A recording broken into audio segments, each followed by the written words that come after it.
Hi guys, I'm Asif Ali and you're watching CGHOW video, and today I have created this stylized tornado effect in UE4 Niagara. So let's start this tutorial.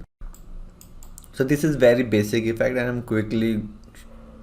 I will quickly show you how to create this from scratch, and then I'll show you the original effect. So basically original effect we will see later, but I'll create some basic elements from scratch. So like you have this test folder, and first we need a mesh. So in Maya you can create a mesh with a cylinder. Just take a cylinder and increase some segments of height, then select all and delete the caps. Delete,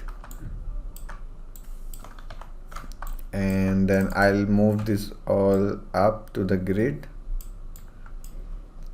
and then I'll increase the size and decrease the radius like this.